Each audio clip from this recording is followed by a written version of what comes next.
नमस्कार मित्रों, आपका हमारे ऑनलाइन चैनल दीपक जीएस एकेडमी पर स्वागत है। मित्रों, आप लोग ज़्यादातर इस टाइम पे वनडे एग्ज़ाम में बिजी हैं, तो उसी के दृष्टिगत हम इस वीडियो को लेकर के आए हैं। मित्रों, इस वीडियो में हम पूरी नागरिकता को कवर कर रहे हैं, तो आप लोग ध्यान से इसको देखने का प्रयास करिएगा और इसको देख करके आप लोग ये मान लीजिए कि इस पोर्शन से कोई भी क्वेश्चन नहीं छूटना चाहिए आपका, और इसी को मान करके आप इस वीडियो को देखिएगा। और अगर आप इसको देखते हैं तो यकीन मानिए कि आपके क्वेश्चन छूटेंगे भी नहीं। इतना विस्तृत आपको लूसेंट वगैरह किसी में भी नहीं दिया मिलेगा, जो कि वनडे एग्जाम के लिए काफ़ी माने जाते हैं कि लूसेंट हो गया, ये हो गया। ठीक है, तो आप प्लीज़ जो है इसको बिना स्किप के किए हुए देखिए। और आप लोग की इच्छा भी रहती है कि कम जो है छोटे से वीडियो में जो है ज़्यादा से ज़्यादा कंटेंट मिल जाए। हम ज़्यादातर देख रहे हैं कि जिसमें हम व्याख्यात्मक वीडियो देख रहे हैं तो उसमें व्यू कम दिख रहा है। ठीक है, तो उम्मीद करते हैं कि इसको आप लोग पसंद करेंगे। इसमें बहुत कंटेंट हम देने का प्रयास किए हैं। पूरा जो है आप मान लीजिए सिटीजनशिप जो भी है, ये पोर्शन सिटीजनशिप का, वो पूरा हमने इसमें कवर किया है। ठीक है मित्रों, आइए स्टार्ट करते हैं आज का अपना वीडियो। मित्रों, नागरिकता के संबंध में जो ये प्रावधान किया गया है, भारत के संविधान के भाग 2 में किया गया है। यानी कि भाग 2 में जो प्रावधान किया गया है वो नागरिकता से संबंधित है। नागरिकता से संबंधित जो ये प्रावधान किया गया है वो अनुच्छेद 5 से लेकर के अनुच्छेद 11 तक किया गया है। कितने तक? अनुच्छेद 5 से लेकर के अनुच्छेद 11 तक किया गया है। ठीक है मित्रों, अब यहाँ पे हम थोड़ी सी जो है बेसिक चीज़ें आपको बताना चाहेंगे और इसके बाद फिर हम स्टार्ट करते हैं अपना लेक्चर। ठीक है मित्रों, किसी भी देश में जो रहती हुई पॉपुलेशन होती है वो 2 भागों में मुख्य रूप से बटी हुई होती है। अगर इसको जो है कानूनी रूप से बांटा जाए तो कानूनी रूप से बांटने का मतलब यहाँ पे यह है कि आप उसे एक नागरिकता की श्रेणी में बांट सकते हैं और दूसरा गैर नागरिकता वाले श्रेणी में। यानी कि एक या तो नागरिक आपके होंगे और दूसरे गैर नागरिक आपके होंगे। अब नागरिक क्या होते हैं, गैर नागरिक क्या होते हैं, इसको समझने के लिए क्या मतलब हम लोगों के पास है वो आइडिया। एक बेसिक से समझिएगा कि जो आपके यहाँ पे जन्मा हो या उसके माता पिता में से कोई जन्मे हो, उसके सारे कानून अभी हम आपको बताने जा रहे हैं। बेसिक सा एक इतना समझिएगा कि जो आपके यहाँ के ही हैं, विदेशों के नहीं हैं, वो आपके नागरिक जो हैं वो क्या होते हैं, नागरिक होते हैं। जो दूसरे देश के आए हुए होते हैं, आ करके रह रहे हों कुछ टाइम के लिए, तो वो विदेशी होते हैं। ज़्यादा टाइम के लिए रह रहे होते हैं तो अप्लाई करके नागरिकता भी ले चुके होते हैं तो वो भी नागरिक बन जाते हैं। ठीक है, लेकिन यहाँ पे देखिएगा, नागरिक देश के पूर्ण सदस्य होते हैं और उनको संविधान में प्रदत्त सभी अधिकार, कर्तव्य, दायित्व और विशेषाधिकार प्राप्त होते हैं। मित्रों, जो नागरिक होते हैं उनको सभी प्रकार के जो संवैधानिक अधिकार हैं वो प्राप्त होते हैं, कर्तव्य जो होते हैं वो प्राप्त होते हैं। केवल अधिकार ही नहीं होते हैं, कर्तव्य भी होता है। हर नागरिक का भी कर्तव्य होता है सरकार के प्रति। जैसे सरकारी संपत्ति कोई संरक्षण करिए, आप टैक्स पे करिए वगैरह वगैरह। ठीक है, तो ये सभी जो है जो होते हैं कर्तव्य होते हैं, दायित्व होते हैं। और विशेषाधिकार में जैसे कि किसी नागरिक का विशेषाधिकार होता है, जैसे उसमें आपको जो है बड़े पोस्टों पर नियुक्ति के लिए, तो वहाँ पे क्या होता है, आपकी नागरिकता मानी जाती है कि आपके पास नागरिकता है कि नहीं है। तो उस टाइम पे जब मांगा जाएगा तभी आप जो है इस पोस्ट पर जाएंगे जब आपके पास है नागरिकता। ठीक है, और गैर नागरिक ये दूसरे देश के नागरिक होते हैं। इन्हें सभी नागरिक और राजनीतिक अधिकार जो होते हैं वो प्राप्त नहीं होते हैं। ठीक है मित्रों, अब देखिएगा यहाँ पर नागरिकता आप लोगों ने समझ लिया। अब किसी देश में लागू किए जाने वाले इस नियम को जो है अगर हम लोग देखें तो वो कितने प्रकार के होते हैं नागरिकता के संबंध में। ठीक है, नागरिकता कितने प्रकार की होती है मित्रों, किसी भी देश में अगर नागरिकता को लागू किया जा रहा, नागरिकता का कानून लागू किया जाता है तो उसमें 2 तरह के लागू हो सकते हैं। पहला, कोई देश जो है या तो एकल नागरिकता लागू कर सकती है, दूसरा या तो दोहरी नागरिकता लागू कर सकता है। जैसे भारत की बात करें तो भारत में एकल नागरिकता है। कुछ टाइम पहले अगर देखें तो जम्मू कश्मीर को अगर देखें तो वहाँ पे दोहरी नागरिकता थी एक स्टेट विशेष में, लेकिन अब वो भी खत्म कर दी गई है। ठीक है, यानी कि भारत में क्या है, एकल नागरिकता। क्वेश्चन अगर आता है तो साफ साफ एक करिएगा कि एकल नागरिकता भारत में है। वो किसकी? भारत की नागरिकता। मित्रों, कुछ देश ऐसे भी होते हैं जो उनके राज्य जो होते हैं उनकी भी एक स्पेशल एक वो जो है नागरिकता होती है। जैसे आपको हमने बताया कि जैसे जम्मू कश्मीर के पास था कुछ टाइम पहले, तो वो जो है ऐसे स्टेट हैं, ऐसे जो है देश हैं जिनके पास जो है सिर्फ दोहरी नागरिकता के कानून लागू हैं। और वो है कौन सा? जैसे आपके अमेरिका को अगर देखते हैं, स्विट्जरलैंड को आप लोग देखते हैं, तो यहाँ पे दोहरी नागरिकता लागू है। दोहरी नागरिकता से तात्पर्य यहाँ पे है कि एक केंद्र की नागरिकता यानी संघ की नागरिकता और दूसरा राज्य की नागरिकता, यानी कि एक अमेरिका की नागरिकता और दूसरा उस देश, उस प्रदेश में, जिस प्रदेश में वो रह रहा है उस प्रदेश की नागरिकता। ठीक है मित्रों, तो इस तरह से दोहरी नागरिकता ये हो गई। आगे बढ़ते हैं हम लोग, अनुच्छेद 5 पे पहुंचते हैं। अनुच्छेद 5 जो है यह नागरिकता संबंधी प्रावधान का पहला जो है अनुच्छेद है। इसमें देखिएगा क्या प्रावधान किया गया है। अनुच्छेद 5 में अधिवास के द्वारा नागरिकता के संबंध में प्रावधान किया गया है। मित्रों, संविधान के प्रारंभ पर प्रत्येक व्यक्ति जिसका भारत के राज्य क्षेत्र में अधिवास है और जो भारत के राज्य क्षेत्र में जन्मा था या उसके माता पिता में से कोई जन्मा हो या संविधान प्रारंभ के ठीक पहले कम से कम 5 वर्ष तक भारत का निवासी रहा हो, भारत का नागरिक होगा वो। यानी कि फिर से समझने का प्रयास करिएगा कि अधिवास के द्वारा नागरिकता के संबंध में प्रावधान जो किया गया है, यानी कि संविधान के प्रारंभ में जो प्रावधान किया गया वो क्या था कि प्रत्येक व्यक्ति जिसका भारत के राज्य क्षेत्र में अधिवास है वो भारत का नागरिक होगा। वो अधिवास है और भारत के राज्य क्षेत्र में जन्मा था, जन्मा भी रहा हो, ठीक, उसके माता पिता में से कोई जन्मा हो, अगर वो नहीं वहाँ पे जन्मा तो उसके माता पिता में से कोई जन्मा रहा हो, या संविधान के प्रारंभ के समय जो है उसके ठीक 5 वर्ष पहले वो क्या कर रहा हो, 5 वर्ष पहले तक भारत का निवासी रहा हो, तो वो भारत का नागरिक होगा। समझ में आ गया होगा हमें लगता है मित्रों आपको। यहाँ पे संविधान के प्रारंभ के समय में जो प्रावधान की बात किया गया है, इसमें यह कहा गया है कि वो भारत का जो होगा वो नागरिक होगा यदि जो है भारत में निवास कर रहा हो या भारत के राज्य क्षेत्र में जन्मा हो या उसके माता पिता में से कोई जन्मे हो, या ये भी नहीं है तो वो कम से कम 5 वर्ष जो है तक रह रहा हो। जब संविधान लागू किया गया उसके ठीक 5 वर्ष पूर्व तक जो अगर देखा जाए वो, तो वो रहता रहा हो, ठीक है, तो वो भारत का नागरिक होगा। आगे बढ़ते हैं, अनुच्छेद 6, पाकिस्तान से भारत को प्रव्रजन पर, यानी पाकिस्तान से जो भारत आए हैं उनके नागरिकता के संबंध में क्या कानून है उसको देखिएगा। ऐसा व्यक्ति जो पाकिस्तान से भारत आया और यदि उसके माता पिता या पितामह 1935 में परिभाषित भारत में जन्मा था या थे और 19 जुलाई 1948 से पहले प्रव्रजन किए हों, तो वह भारत के नागरिक होंगे।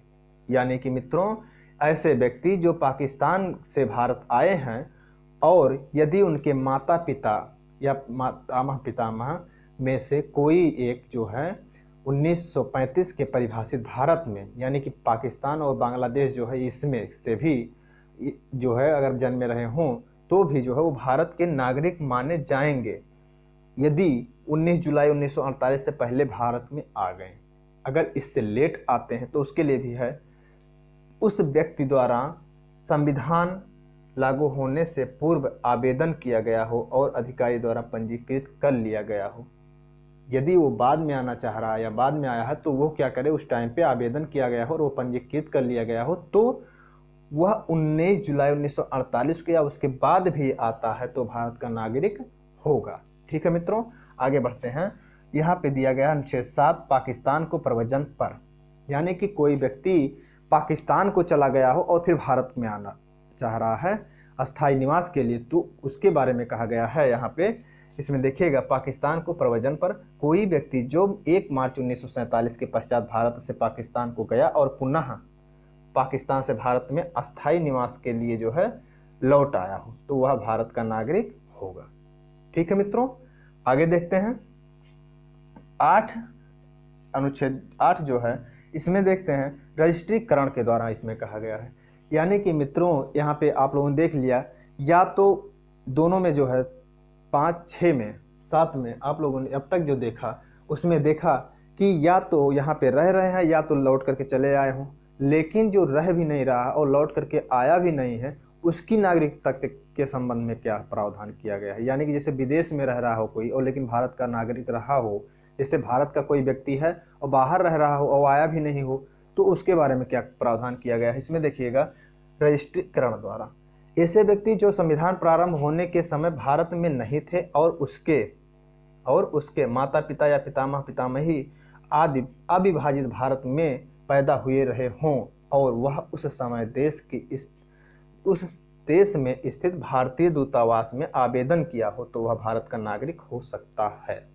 यानी कि कब, संविधान प्रारंभ होने के समय भारत में नहीं थे अगर वो, तो जहाँ पे थे वहाँ पे आवेदन किए हों और उसके बाद अगर ये भारत में आते हैं तो वो क्या होंगे, भारत के नागरिक मान लिए जाएंगे। ठीक है, अब आगे देखिएगा अनुच्छेद 9, ऐसा व्यक्ति जो स्वेच्छा से किसी दूसरे देश की नागरिकता को ग्रहण कर ले रहा है तो वो भारत का नागरिक नहीं होगा। यानी कि अभी तक हम लोग सोच रहे थे कि नागरिकता कैसे कैसे पाया जाए, अब इसमें क्या कह दिया गया, इसमें कह दिया गया कि नागरिकता कैसे खत्म कर दी जाएगी आपकी।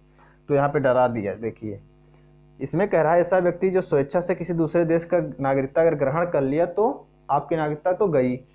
ठीक, ऐसे में जो है आप नागरिकता ना ग्रहण करिएगा, पहले सोच लीजिएगा। आगे देखते हैं अनुच्छेद 10, ऐसा व्यक्ति जो इस भाग के पूर्वगामी उपबंधों में से किसी एक के तहत नागरिक है तो वह ऐसी विधि के तहत जो उसकी संसद बनाए आगे भी वो नागरिक बना रहेगा। यानी कि वर्तमान में, यानी कि जब संविधान लागू हो रहा था उस टाइम की बात है, यह है ऐसा व्यक्ति जो इस भाग के पूर्वगामी उपबंधों में से किसी, यानी कि पहले के जो भी उपबंध रहे हों उसमें से किसी के तहत अगर भारत का नागरिक है तो वह ऐसी विधि के तहत रहते हुए, जो संसद बनाए उसके तहत रहते हुए वह आगे भी नागरिक बना रहेगा। ठीक है मित्रों, आगे देखिएगा अनुच्छेद 11, यह था अनुच्छेद 10। ठीक है, अनुच्छेद 11 देखिएगा, इस अनुच्छेद के तहत संसद को क्या दिया गया है, अधिकार दिया गया है, क्या करने के लिए, कानून बनाने के लिए। किस पर कानून बनाने के लिए, नागरिकता के संबंध में कानून बनाने के लिए। यानी कि मित्रों अगर क्वेश्चन आता है कि नागरिकता संबंधी कानून को बना सकती है, नीचे दिया गया विकल्प है, संसद दूसरा है, राज्य विधानमंडल तीसरा है, संसद एवं राज्य विधानमंडल दोनों चौथा है, उपयुक्त में से कोई नहीं। तो क्या सही होगा, अब आप उत्तर बताइए। ठीक है, इसमें कमेंट बॉक्स में जरूर कमेंट करिएगा आप। अनुच्छेद 11 का इसमें देखिएगा आप, अनुच्छेद 11 के तहत ही क्या किया, संसद ने अनुच्छेद 11 के तहत अधिकार का उपयोग करते हुए 1955 में नागरिकता अधिनियम पारित किया। और वह नागरिकता अधिनियम जो पारित किया 1955 में, ये क्या हुआ, इससे किसी व्यक्ति को निम्न 5 प्रकार से नागरिकता प्रदान की जा सकती है। यानी कि जो 1955 में नागरिकता संबंधी प्रावधान किया गया संसद के द्वारा, उसमें 5 प्रकार से नागरिकों को नागरिकता प्रदान किए जाने की बातें कही गई। पहला था जन्म के द्वारा, दूसरा था वंशीकरण के द्वारा, तीसरा था रजिस्ट्रीकरण के द्वारा, और चौथा था जो है देशीकरण के द्वारा, और पांचवा था अर्जित भूभाग के द्वारा। इसको एक एक को देखिएगा। जन्म के द्वारा, जैसे कोई बच्चा है और जब संविधान लागू हुआ उस दौरान या उसके बाद भारत में कोई बच्चा जन्म लेता है तो वह भारत का नागरिक होगा, लेकिन वह बच्चा भारत का नागरिक नहीं होगा जो किसी दूतावास में जन्म ले रहा हो। यानी कि जो है किसी दूसरे देश का जो यहाँ पे है नागरिक रह रहा हो, प्रव्रजन करके आया हो या पर्यटन के तौर पे आया हो, रह रहा हो, और वो यहाँ पे बच्चा उसका जन्म ले लेता है तो भारत का नागरिक नहीं मान लिया जाएगा। ठीक है मित्रों, यानी कि अगर जो है विदेशी दूतावास में, भारत में रह रहे किसी विदेशी दूतावास में उसके कोई बच्चा जन्म लेता है तो वो भारत का नागरिक नहीं माना जाएगा। ठीक, तीसरा, इसके बाद वाला देखिएगा नेक्स्ट है कि यदि भारत में ही कहीं ऐसे क्षेत्र पर जन्म लेता है कोई बच्चा तो वह भी भारत का नागरिक नहीं माना जाएगा जो क्षेत्र किसी दुश्मन देश के अधीन है, जैसे पीओके। ठीक है, तो इस तरह से आप लोग देखिएगा। आगे जन्म के द्वारा आप लोगों ने देख लिया। वंशानुक्रम के द्वारा, जैसे कोई व्यक्ति जो है वो जन्म ले रहा तो उसके माता पिता अगर नागरिक हैं तो वो जो होगा क्या होगा, वो भारत का नागरिक होगा। यानी कि जैसे आप अमेरिका में रह रहे हैं, नौकरी कर रहे हैं और आपके पास नागरिकता क्या है, भारत की नागरिकता है, तो आपका बच्चा जो जन्म लेगा उसको नागरिकता मिल सकती है। किसकी, आपकी, यानी आपके कंट्री की, भारत की। ठीक, पंजीकरण के द्वारा, रजिस्ट्रेशन के द्वारा, जैसे रजिस्ट्रेशन का मतलब ये है कि आप अमेरिका जाते हैं, अमेरिका गए और वहाँ पे जॉब कर रहे हैं, जॉब करते करते आपको कोई लड़की पसंद आई और आप उससे शादी करना चाह रहे हैं। तो अब क्या होगा कि आपको ना तो उसके माता पिता अमेरिका के हैं, इंडिया के हैं, और ना ही वो इंडिया में रह रही है पहले से। ऐसे में क्या करना होगा कि उसको पहले रजिस्ट्रेशन करवाना होगा, और रजिस्ट्रेशन के लिए क्या करना होगा, पहले उसे 5 वर्ष के लिए रहना होगा इंडिया में। ठीक, तो आपको जो है उसका पंजीकरण होगा, और इसके बाद पंजीकरण जिस डेट पे कर रही है उसके 5 वर्ष पहले तक वो रह रही हो, कम से कम उस दिन जो है 5 वर्ष तक वो पूरा कर चुकी हो कि हाँ वो 5 वर्ष रही है इंडिया में। ठीक, तो पंजीकरण के द्वारा उसको नागरिकता प्रदान की जा सकती है। देखिएगा नेक्स्ट जो है देशीकरण के द्वारा। देशीकरण का मतलब यह है कि मान लीजिए कोई विदेशी आकर के भारत में रह रहा है और 10 वर्ष लगभग हो गए हैं, तो वह जो है अब सरकार के पास अप्लाई कर सकता है कि हमें जो है अपना देश का बना लीजिए, यानी कि हमें जो है हम इस देश के हो गए हैं। ठीक है, तो वह 10 वर्ष तक अगर होता है तो देशीकरण का प्रमाण पत्र पा करके जो है वह नागरिक भारत का बन सकता है। ठीक है, अर्जित भूभाग के द्वारा।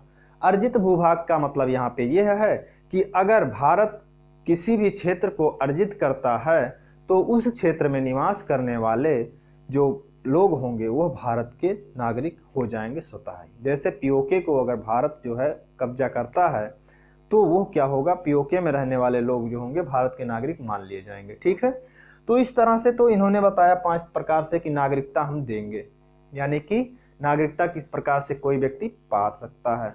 इन्होंने 3 प्रकार से ये भी बताया कि नागरिकता हम वंचित भी कर सकते हैं, नागरिकता खत्म भी की जा सकती है आपकी। तो वो 3 प्रकार कौन कौन से हैं? पहला प्रकार, यदि आप किसी दूसरे देश की नागरिकता को ग्रहण कर लेते हैं तो आपकी यहाँ की इंडिया की नागरिकता खत्म कर दी जाएगी। दूसरा, यदि आप खुद ही नागरिकता को छोड़ देते हैं, क्या करते हैं, यदि आप खुद ही भारत की नागरिकता का त्याग कर देते हैं तो आपकी नागरिकता खत्म हो जाएगी। ठीक, इसके बाद तीसरा है बहुत इम्पॉर्टेंट, जो कि भारत सरकार के द्वारा आपकी छीन ली जाए। ये आपके लिए बहुत जो है क्या होता है, एक तरह से समस्या का विषय होता है, एक तरह से शर्म के विषय होते हैं कि आपकी नागरिकता ही छीन ली। ठीक, तो वो कब कंडीशन में होते हैं उसके, तो वो कब छीन सकती है, जैसे आपके ऊपर राजद्रोह का मुकदमा सिद्ध हो जाए, यानी आप देशद्रोही घोषित कर दिए जाएं, या आप जो प्रमाण पत्र बनवाए हैं नागरिकता की वो क्या किए हो, जुगाड़ सिस्टम किए हो, तो जुगाड़ अगर पकड़ में आया तब भी आप चले गए। ठीक, या इसके अलावा अगर आप जो है करते हैं तो इसके अलावा जो है कपटपूर्ण ढंग से अगर आप प्राप्त किए हैं, और इसके अलावा जो है तीसरा है बिना सरकार को सूचित किए 7 वर्ष से अधिक आप जो है बाहर रह रहे हो तो भी आपको ख़त्म कर दिया जाएगा कि आप ये तो पता नहीं कहाँ भाई येलो कंपनी का है, इसको हटाओ, तो आपकी नागरिकता वंचित की जा सकती है। ठीक, अब देखिएगा संविधान के प्रति निष्ठा ना दिखाने पर, आप अनादर दिखा रहे हैं संविधान के प्रति, तब भी आप नागरिकता से वंचित होंगे। ठीक है, नेक्स्ट देखिएगा, किसी भारतीय स्त्री द्वारा किसी विदेशी पुरुष से शादी कर लेने पर, बहुत मज़ेदार क्वेश्चन, आप बताइए प्रियंका चोपड़ा और सानिया मिर्जा दोनों क्या किए हैं, विदेशी पुरुष से शादी किए हैं, इनकी नागरिकता क्या है, क्या है, क्या है, बताइएगा कमेंट बॉक्स में। ठीक है, यहाँ पे देखिएगा कि बिना सरकार को सूचित किए 7 वर्ष, या दूसरी देखिए किसी भारतीय स्त्री द्वारा किसी विदेशी पुरुष से शादी करने पर उसकी नागरिकता खत्म की जा सकती है। ठीक है, अब देखिएगा सानिया मिर्जा और प्रियंका चोपड़ा किस तरह से जो है भारत की नागरिकता को रखे हुए हैं या त्याग दिए हैं, इसको आप लोग बताइए। ठीक है, जैसे देखा जाए इसमें जो है आप इसमें शादी कर लेते हैं तो शादी करने के बाद क्या होता है कि अगर आप वहाँ पे रहने लग गए तो इसका मतलब क्या हुआ, उस देश की नागरिकता आपको मिल गई, नागरिकता मिली तो आपकी स्वतः यहाँ की नागरिकता खत्म हो गई। ठीक है, लेकिन आप लोग इसमें कमेंट बॉक्स में बताइएगा जरूर कि सानिया मिर्जा और प्रियंका चोपड़ा के पास किस देश की नागरिकता है, भारतवंशी, अमेरिकी या अन्य देश का नागरिक जो प्रवासी भारतीय कहलाता है, जबकि वह भारत का नागरिक जो अस्थायी रूप से विदेशों में रह रहा हो वो क्या कहलाता है, अप्रवासी भारतीय। यहाँ पे प्रवासी और अप्रवासी भारतीयों के बारे में चर्चा किया गया है इस नीचे लास्ट वाली लाइन में कि प्रवासी भारतीय किसे कहते हैं, अप्रवासी भारतीय किसे कहते हैं। एक क्वेश्चन बार बार जो होता है क्या होता है, समस्या का विषय बनता है। लोग जो है इसमें प्रवासी भारतीय किसको मान बैठते हैं, जो यहाँ से कमाने गए हैं सऊदी अरब या आप कुवैत वगैरह यहाँ पर जाते हैं तो उनको क्या कह मान लेते हैं कुछ लोग, उनको कह देते हैं प्रवासी। प्रवासी वो नहीं हैं, वो अप्रवासी हैं। प्रवासी वो हैं जो जैसे वहाँ पे गए और वहाँ की नागरिकता को ग्रहण कर लिए हैं, अब उनके पास वहाँ की नागरिकता है, तो वो क्या हैं, वो प्रवासी भारतीय हैं। यानी कि वो प्रवास कर चुके हैं, यहाँ से जा चुके हैं, अपना जो है यहाँ से सब कुछ जो है छोड़ चुके हैं, अपनी नागरिकता का त्याग कर चुके हैं, लेकिन उनकी जड़ जो है, उनकी एक तरह से जो मूल जन्मभूमि जो रही है या उनका जो लगाव रहा वो यहाँ से ही जुड़े हुए हों। ठीक है, मूल जो उनका है वो यहाँ से जुड़ा हुआ है, इसलिए उनको क्या कहते हैं, भारतवंशी, भारत के वंशज। ठीक है, तो यहाँ पे देखिएगा भारतवंशी अमेरिकी, अमेरिकी इसलिए कहा जा रहा है क्योंकि अब उनके पास अमेरिका की नागरिकता हो या अन्य देश का नागरिक, या अमेरिका का ना होकर के कोई दूसरे देश का ही हो, भारतवंशी हो, तो प्रवासी भारतीय कहलाता है। ठीक है, जबकि वह भारतीय नागरिक जो अस्थायी रूप से किसी दूसरे देश में रहता है तो वह अप्रवासी भारतीय कहलाता है। समझ में आया मित्रों। अब देखिएगा एक प्रवासी भारतीय दिवस भी मनाया जाता है भारत में, और वो कब मनाया जाता है, आप देखिएगा 9 जनवरी जो है को मनाया जाता है। ये क्यों 9 जनवरी को ही मनाया जाता है, 9 जनवरी को ही इसलिए मनाया जाता है मित्रों क्योंकि 9 जनवरी 1915 को ही बापूजी यानी कि महात्मा गांधी जी दक्षिण अफ्रीका से भारत लौटे थे। ठीक है, इसीलिए इस डेट को यादगार बनाए रखने के लिए प्रवासी भारतीय दिवस मनाया जाता है।